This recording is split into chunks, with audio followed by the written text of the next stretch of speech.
Perseverancia de un increíble cristiano. La perseverancia de un increíble cristiano, y estaremos cerrando la serie precisamente de lo que es un increíble cristiano. Abarcamos algunos temas con relación al carácter de un cristiano, de lo que un hijo de Dios o lo que se espera de un hijo de Dios.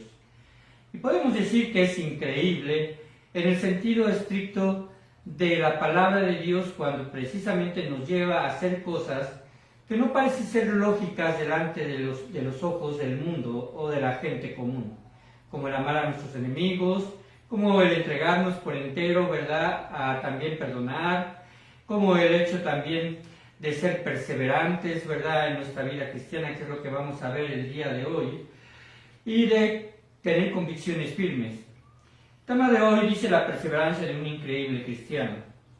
Hace unos minutos acabamos de escuchar, ¿verdad?, en este último canto, a un cristiano, voy a decirlo así, un amigo, ¿verdad?, un entrañable amigo, que compuso este canto, el cual él lo tituló Hombres Rudos, o Aquellos Hombres Rudos.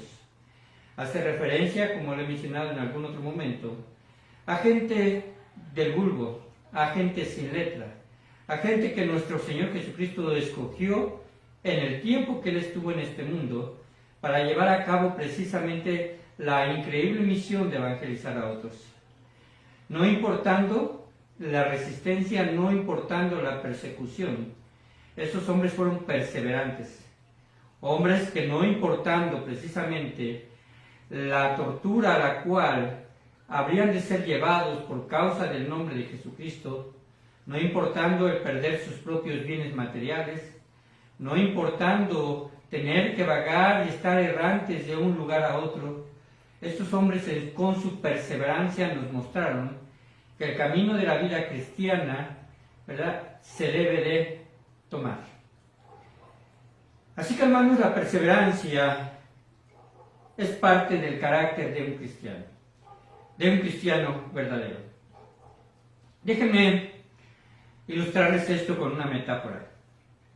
El pico más alto sobre esta tierra está situado en una de las montañas del Everest, esta cordillera, la cordillera más alta del mundo, que atraviesa y divide varios países. Y parece increíble que en esta montaña se reúna una gran cantidad de alpinistas durante la primavera para tratar de llegar a esta cima. La cima que está a más de 8.000 metros de altura. En ocasiones se encuentran de 300 a 500 personas que están situadas en los albergues en diferentes altitudes de esta gran montaña. Actualmente hay una ruta que forma un camino angosto y en algunos puntos este sendero de roca y nieve solo cabe una persona. Por lo que se hace una fila de alpinistas y estas personas, unas detrás de la otra, caminando precisamente en estas altitudes con baja de oxígeno y con un frío, ¿verdad?, que es persistente, caminan una detrás de otra, porque solo le da el espacio para hacerlo de esa forma. Así que se hace una fila de alpinistas, y conforme van avanzando y va siendo mayor la altitud, es más y más difícil el ascenso. Los pasos de cada uno de ellos tienen que ser más seguros, pero al mismo tiempo más lentos. Y quizás la distancia de 100 metros, que en ocasiones nosotros recorremos solamente en unos minutos, ahí se hacen precisamente con pasos lentos, porque la falta de oxígeno les fuerza a tomar descansos cada 10 minutos. Y hermanos, es interesante entender que aunque todos tienen el deseo de llegar precisamente a la cima del mundo, no todos pueden llegar ahí. Y en ocasiones es determinante una buena condición física, incluso la edad adecuada en la cual se va a llevar a cabo esta hazaña. Y además también con el equipo profesional con el que se cuentan, es decir, su traje especial para aguantar las inclemencias, mascarilla que le cubra los ojos, que le cubra la nariz y la boca, porque la intensidad del aire frío puede congelar sus pulmones y puede también congelar incluso la córnea de sus ojos. Así que, hermanos, estos alpinistas van solamente con un deseo, el deseo de llegar a la cima. Y es muy importante para ellos la perseverancia para lograr esta meta. Hermanos, les he leído esta metáfora porque cuando un creyente, un hijo de Dios, un recién convertido empieza a caminar la vida cristiana, es como si empezara a escalar mayores alturas en su vida. Es como esta montaña, en donde quizás las partes bajas, ¿verdad? Las faldas de las montañas, que los alpinistas cuando llegan ahí al Everest, la encuentran llena de vegetación, llena de pinos, pero conforme va pasando ese clima agradable se va haciendo más hostil. Así como el alpinista ve en esa montaña un reto por conseguir, hermanos, en la vida cristiana Dios quiere que nosotros no nos quedemos en nuestros lugares de confort. No quiere que nos quedemos en las faldas de la montaña que Él ha puesto delante de nosotros para llegar a la excelencia, para poder ver allá en esa montaña, ¿verdad?, imaginaria, ahí en las alturas, la figura de nuestro Señor Jesucristo, es quien es precisamente a la estatura a la cual nosotros deberíamos desear llegar. Así que, hermanos, yo creo que Dios espera que vayamos más allá de lo que actualmente estamos. Debemos de subir en consagración. Debemos de anhelar ir con pasos más adelante en conocimiento. Debemos empezar a escalar la cuesta de la fe. Y es cierto que en la vida cristiana algunos caminan más rápido que otros. Y hermanos, hay ocasiones en que algunos que a lo mejor han ya demostrado dentro de su vida cristiana el ser perseverantes, el estar creciendo en madurez, en que su conocimiento de la palabra de Dios cada día es más vasto. En ocasiones llegan a tener sentimientos de frustración y también desesperación por aquellos que se han quedado estancados, que no caminan, que se han quedado en un punto, ¿verdad?, vamos a decirlo así, con una vida más cómoda, y están anhelantes de que ellos continúen también en esa cuesta de la fe. Sin embargo, hermanos, debemos entender que cuando nuestro Señor Jesucristo vino a este mundo, después de 3 años y medio, al final de su ministerio, después de que le habían seguido multitudes, solamente se encuentra con unos pocos discípulos, entre ellos los 12 apóstoles, y si se cuentan por mucho, 120 discípulos que se encontraban allí en el aposento alto después de que Él había resucitado. Así que podemos decir que realmente lo que Jesucristo consiguió en esta tierra con respecto a formar convicciones en las personas, solamente 120, ¿verdad?, después de 3 años y medio de arduo trabajo y de haber experimentado la cercanía de Jesús, podían considerarse con convicciones firmes. Pero, hermanos, nuestro Dios no se fija en cantidad, sino en calidad. Porque a partir precisamente de que a esos 120 allá en el Pentecostés, Dios permitió que se manifestara el Espíritu Santo con todo poder, en ese día de Pentecostés más de 3,000 personas creyeron, y entonces se multiplicó por cientos, se multiplicó grandemente la cantidad de personas que actuaron con convicción. De 3,000 pasaron a 5,000, de 5,000 pasaron a 20,000, y fue creciendo enormemente la gente que estuvo dispuesta a dar su vida por el Evangelio.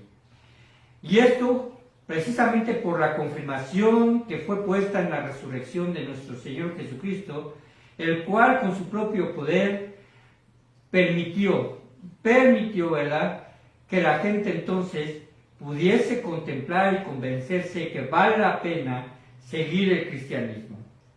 Pero sin embargo alguien no estará contento, y este es Satanás. Y Satanás odia al cristiano y odia a los verdaderos, vuelvo a repetir, a los verdaderos cristianos, por varias razones. Y una de ellas, hermanos, es que los cristianos, los hijos de nuestro Señor, somos amados por Él.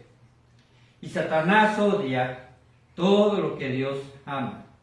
Así que cuando usted precisamente entra a pertenecer a la familia de Dios, Satanás estará en constante ataque para que usted, ¿verdad?, simplemente se aparte, se enfríe, piense que la relación con Dios no vale la pena.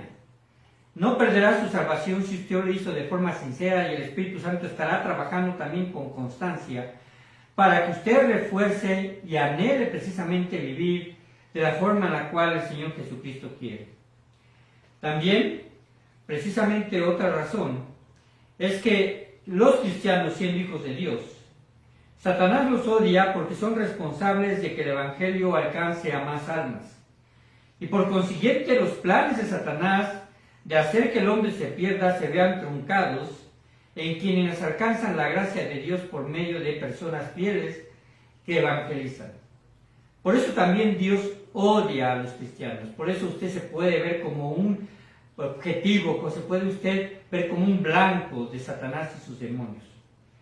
Así que el diablo, hermanos, tiene un odio que ha sido a prueba de tiempo. Desde que él fue derrocado, fue expuesto por Dios por haberse rebelado y querer tomar y usurpar el trono de Dios. Desde ese momento el diablo tiene un odio precisamente por Dios y por todo lo que ama a Dios. Y Satanás odia al hombre que fue hecho a semejanza de Dios, por ese simple hecho. Y como no puede destruir a Dios, eso es imposible para Satanás, se ha empeñado en destruir a la criatura que más ama a Dios.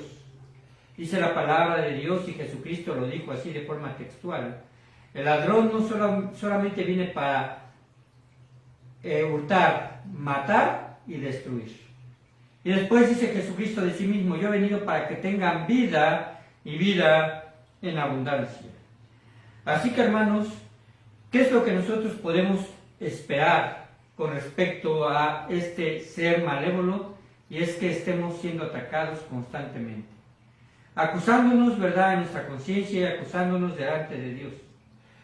Pero sin embargo, hermanos, cuando un cristiano crece en la palabra y un cristiano se fortalece en la oración, crea en su interior convicciones profundas, y estas convicciones van creciendo y son cada vez más estables.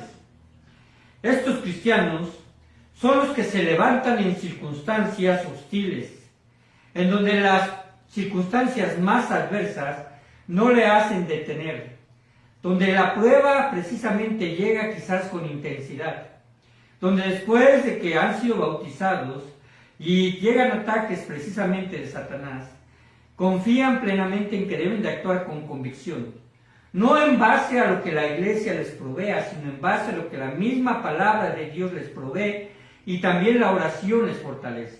Aunque la iglesia, ¿verdad?, tiene un fin de poder edificar a las almas, en realidad son las almas quienes tienen que tener el deseo de acercarse a escuchar esas edificaciones. Esa edificación que proviene precisamente de predicaciones, de la exposición de la palabra y de los cantos espirituales que se entonan en cada culto. Así que, hermanos, no es de extrañar que Dios, ¿verdad?, ocupe las pruebas a las cuales usted esté sometido y que nosotros también hemos estado sometidos. Dios las utiliza como excelente herramienta para hacernos madurar.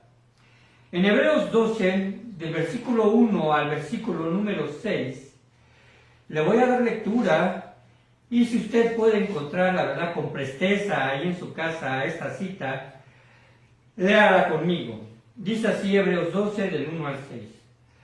Por tanto, nosotros también, teniendo en derredor nuestro tan grande nube de testigos, despojémonos de todo peso y del pecado que nos asedia, y corramos con paciencia la carrera que tenemos por delante, puestos los ojos en Jesús, el autor y consumador de la fe, el cual, por el gozo puesto delante de él, sufrió la cruz, menospreciando el oprobio, y se sentó a la diestra del trono de Dios.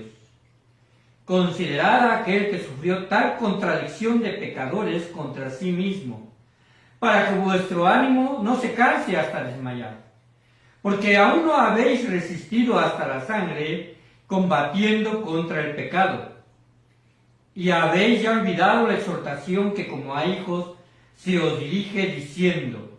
Esta es la exhortación que lo dirige nuestro propio Dios. Hijo mío, no menosprecies la disciplina del Señor.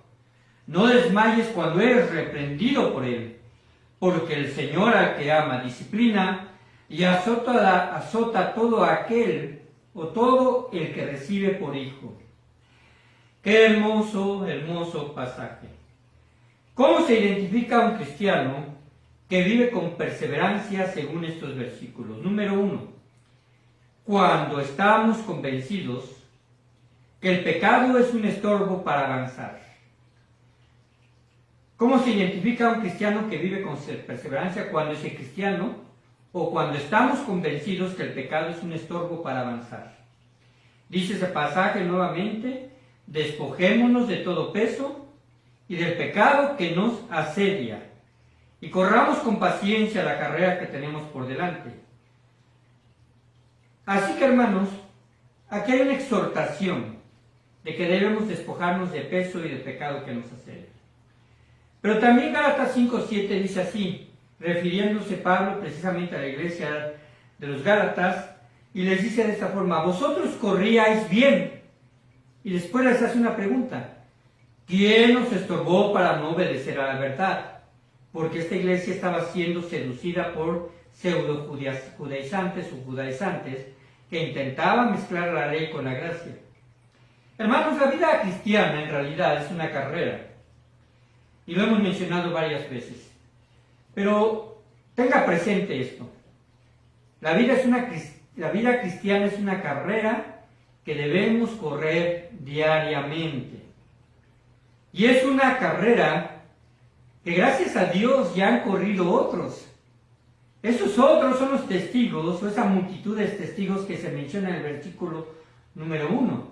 Teniendo en derredor nuestra tan grande nube de testigos, hace referencia precisamente a esta multitud de fieles del pasado, pero también del presente, que nos dicen que la vida cristiana es posible de correr, que hay que correr la carrera, que vale la pena correr la vida cristiana. El escritor, hermanos, de los Hebreos nos recuerda no solamente que es un camino que hay que correr diariamente, sino también que todavía hay camino por recorrer, hay camino por seguir, que estamos quizás, ¿verdad?, en uno de esos albergues, como los mencionaba, ahí en la montaña, solamente esperando a que pase el mal tiempo, confiados y perseverando, para que las circunstancias nos lleven a poder buscar el deseo, la anhelante meta de llegar a la cima, de asemejarnos cada vez a nuestro Señor Jesucristo, de poder avanzar. Pero, hermanos, cuando tenemos peso excedente, necesitamos despojarnos de él. Y es que llegar a la cima con un sobrepeso va a ser cada vez más difícil. Es difícil avanzar simplemente por las condiciones del tiempo, como les pasa a los alpinistas. Pero todavía es más difícil, se llevan peso excedente. Tienen que irse aligerando ese peso para llegar con más facilidad a la meta. Pero también nos habla de ese pecado que nos estorba. Ese pecado que simplemente Satanás, ¿verdad?, quiere poner delante de nuestros ojos como tentación, para que cedamos a él, para que entonces detengamos nuestra carrera en la vida cristiana. Hermanos, la vida cristiana va a exigir resistencia. Que usted resista los embates, pero que también resista a las tentaciones. Y precisamente llegar a la perseverancia. Dice este versículo: corramos con paciencia la carrera que tenemos por delante. La palabra que se utiliza para paciencia es una palabra griega que se lee de esta forma: upomone. Y esta nos habla precisamente de una paciencia que no es pasiva, sino más bien es una paciencia que es activa y que simplemente se sienta para precisamente continuar y ver las mejores condiciones para que no quedarme postrado. Se trata de la paciencia que es inteligente, que pretende dominar las circunstancias y tener un control sobre las cosas que parecen ser negativas delante de él. Así como la perseverancia, el aguante que debe de tener una persona que corre una pista de fondo.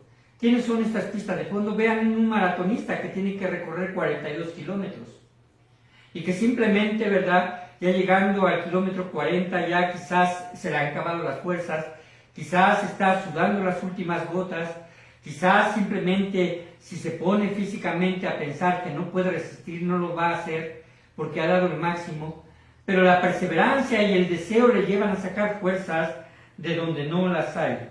Es aquel que sabe administrarse físicamente para terminar y dar el extra.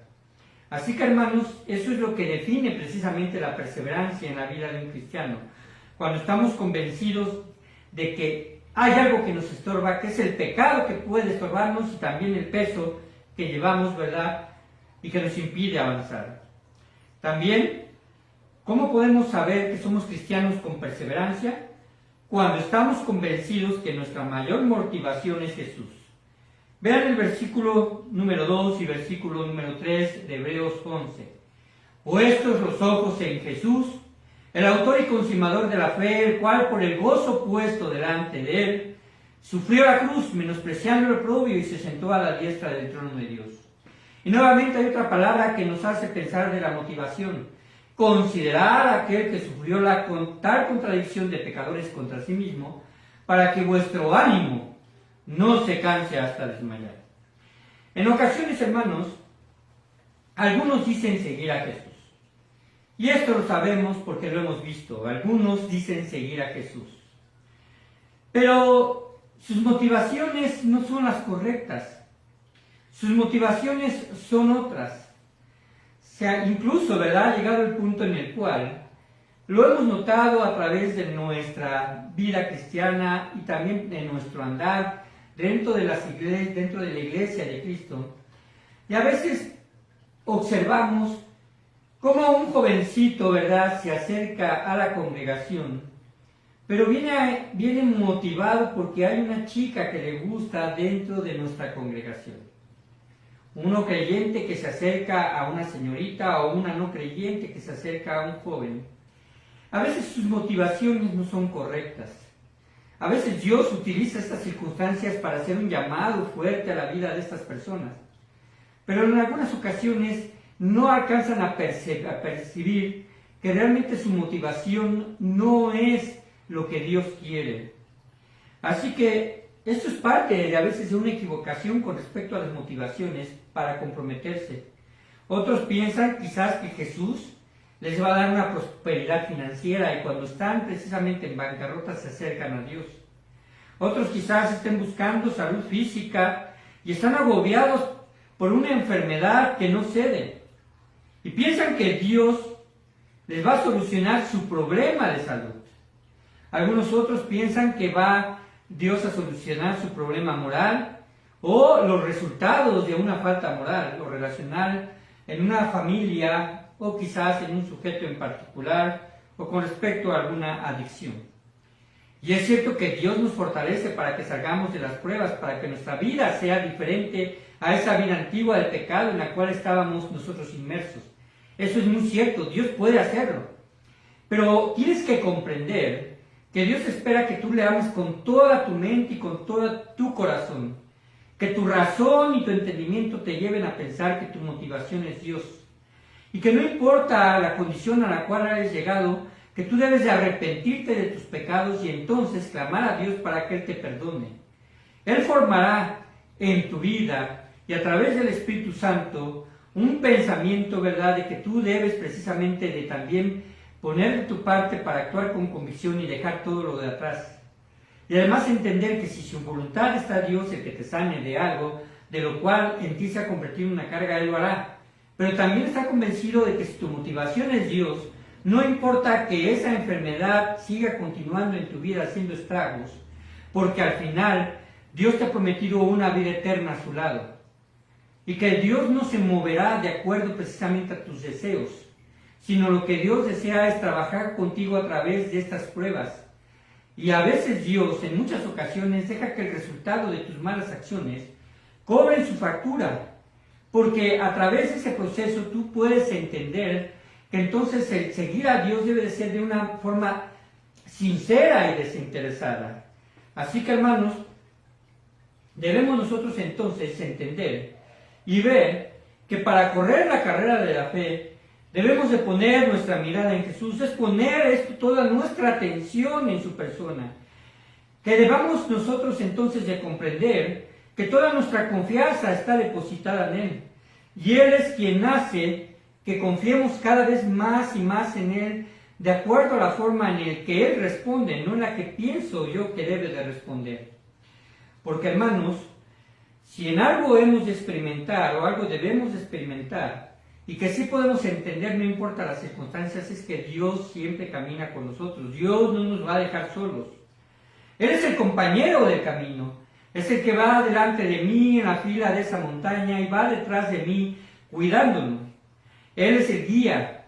Además, hermanos, podemos nosotros pensar nuevamente en esta metáfora y entender que estos alpinistas que van por caravanas, siempre cuando llegan ahí cuentan con un guía experimentado, un guía que quizás ya haya subido varias veces esas montañas. Y hermanos, este guía entonces sabe perfectamente cuáles son los contratiempos a los cuales se deben de enfrentar. Sabe leer de forma correcta, ¿verdad?, las nubes y entender la fuerza del viento para decir el momento que nos detengamos para continuar después de que pase la tormenta. Así Jesús, hermanos, Jesús, Él ya sufrió el oprobio.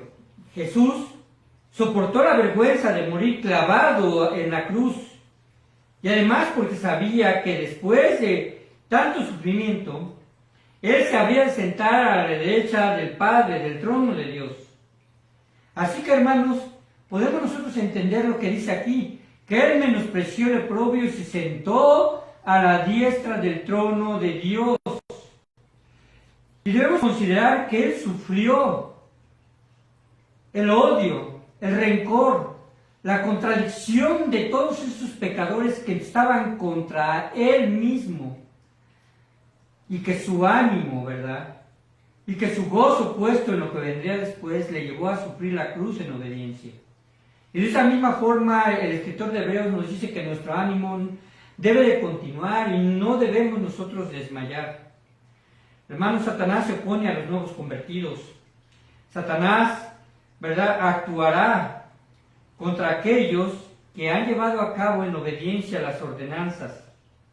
Trabajará con los recién bautizados y arremeterá con más fuerza para con los más comprometidos.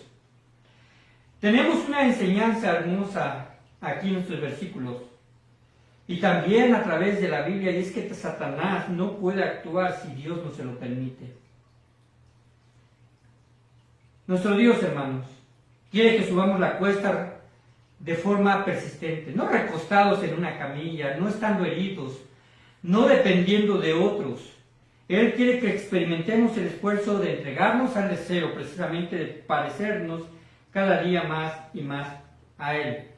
El Salmo 73, 25 dice: ¿A quién tengo yo en los cielos sino a ti? Y fuera de ti nada deseo en la tierra. Recobremos el ánimo, hermanos, si estamos desanimados. No vivamos una vida subcomprometida, subsanta, subcristiana, que en realidad no existen estos estándares dentro de la vida cristiana. Hermanos, el estándar de Dios es que debemos ser buscadores de ser mejores. Y número 3, un cristiano, ¿verdad?, perseverante, se da a notar cuando está convencido que llegarán más pruebas. Óigalo bien, debemos estar conscientes de que van a llegar más pruebas a nuestra vida. El versículo 4 de aquí de Hebreos 11 dice, porque aún no habéis resistido hasta la sangre, combatiendo contra el pecado. Porque aún no habéis combatido hasta la sangre. Hermanos, Jesús tuvo que llegar hasta la muerte para derrotar a la misma muerte. Amén, ¿verdad? Pero también da la idea, este versículo, de que la lucha será hasta el último minuto de nuestra vida.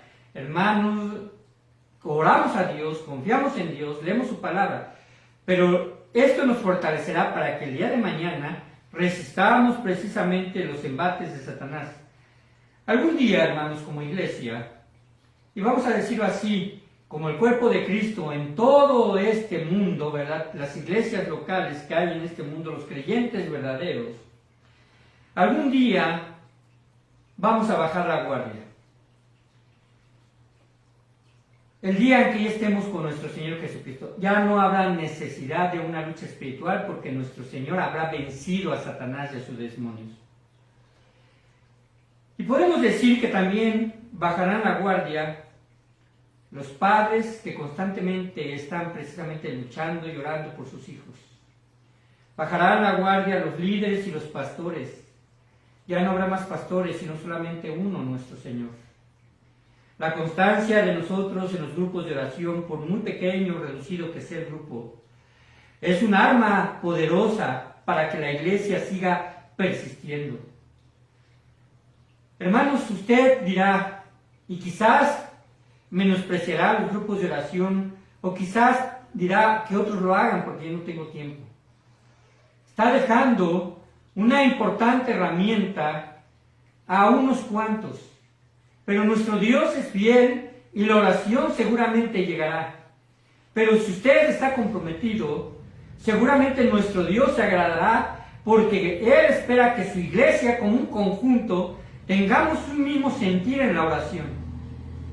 Le animo y le espero a que esté en los grupos de oración y que lo haga diariamente. Debemos reconocer, hermanos, que en ese momento en el que estemos con nuestro Señor ya ahí a su lado, los puestos de liderazgo ya no tendrán un propósito en el sentido de orar, porque ya nuestro Dios estará sustentándonos a cada uno de nosotros. Pero hermanos, todavía no llega ese día. No todavía. Estamos en constante lucha. Debemos reconocer que quizás Dios, hermanos, entonces en este tiempo y a usted, de forma personal, le esté exigiendo más resistencia.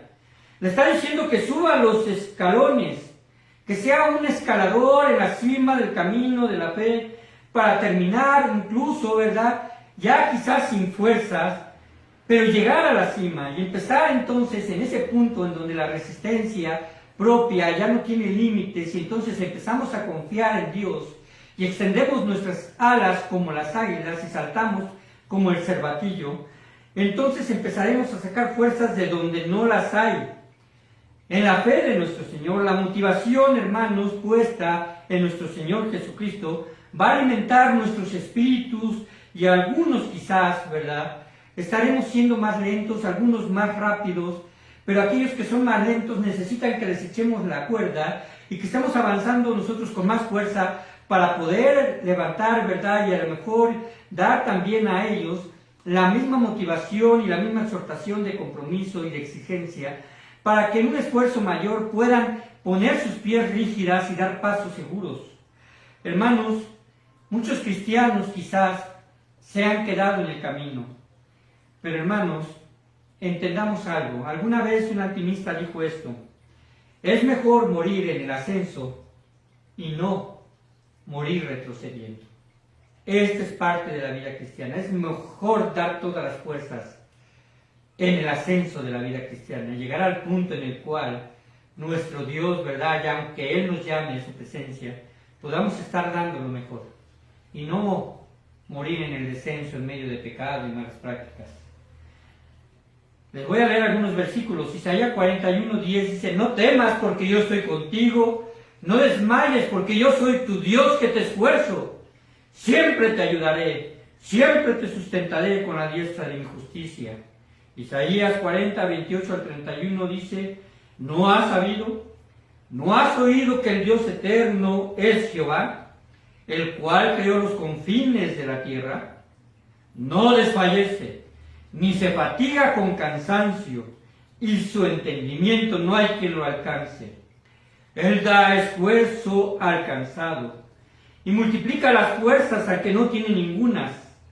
Los muchachos se fatigan y caen, los jóvenes flaquean y caen. Pero los que esperan a Jehová tendrán nuevas fuerzas, levantarán alas como las águilas, correrán y no se cansarán, caminarán y no se fatigarán. El Salmo 73, 23 dice: mi carne y mi corazón desfallecen, mas la roca de mi corazón y mi porción es Dios para siempre. Como conclusión, hermanos, en nuestro medio, en el lugar donde usted vive, en el ambiente en el cual usted se desenvuelve, ¿verdad? Y si lo podemos ver desde este punto, ¿verdad?, biológico, hay muchas bacterias como para matarnos. Vean su cuerpo, hermanos. Vean ustedes su propia anatomía.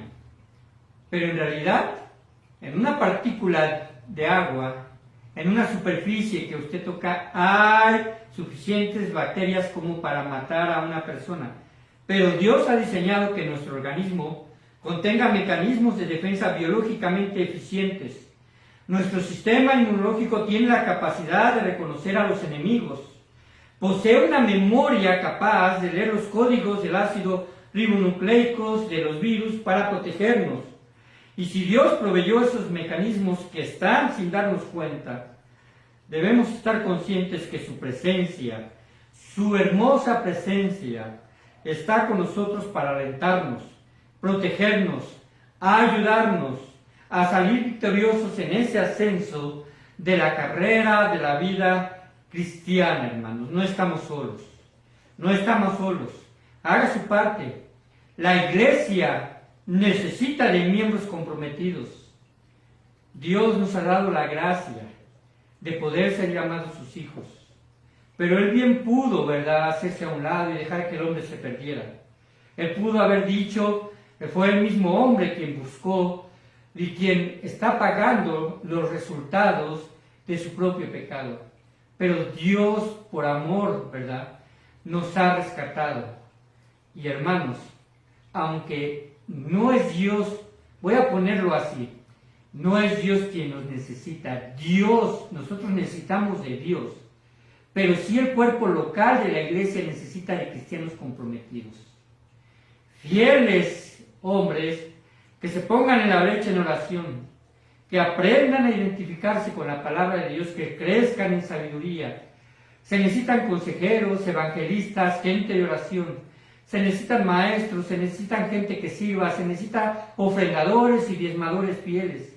Se necesita también alentar a otros, a los misioneros y a la gente que se encuentra fuera de nuestra iglesia. Necesitamos ser una luz que alumbre con la capacidad, precisamente como si fuese el sol en el firmamento. Hermanos, apropiémonos precisamente de esas promesas hermosas y aprendamos del ejemplo de nuestro Señor Jesucristo, precisamente resistiendo, ¿verdad?, hasta la muerte y siendo obediente para darnos por medio de su sacrificio en la cruz salvación y vida eterna. Oremos. Padre bendito, te damos las gracias y te pedimos que estés con nosotros y que bendigas este tiempo. En el nombre de Cristo Jesús. Amén. Voy a poner por último este canto de Los Hombres Rudos para que ustedes lo escuchen y una vez que se haya ya transmitido, será terminado este tiempo de transmisión. Dios les bendiga.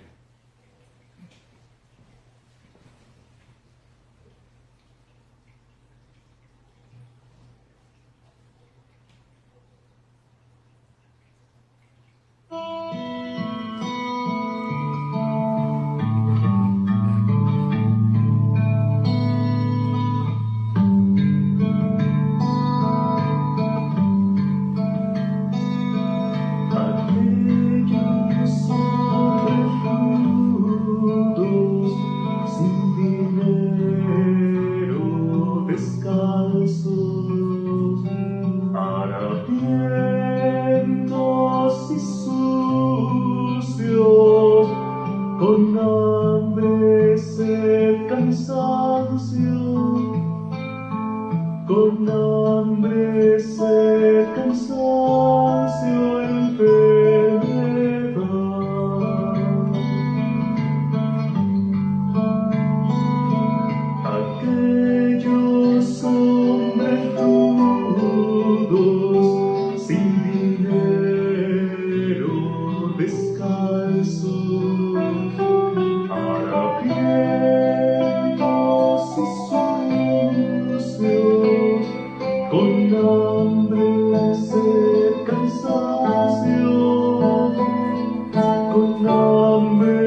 daban todo de su ser. Sus cuerpos doloridos llevaban el gozo tenido, sus rostros complacidos contagiaban a los fieles que seguían. Solo hombres usados en las manos del Creador. El fuego corría en sus pieles, saetas les entregaron, sus familias destruidas, sus entrañas cortadas, fueron muertos por el nombre de aquel que sanó. Mas su pensar irrevocable fue. Su fe fue inmutable y su amor prevaleció. Su paz y su gozo, nada de esto les menguó. Su templanza y su valor nunca les careció. Solo hombres usados en las manos del Creador.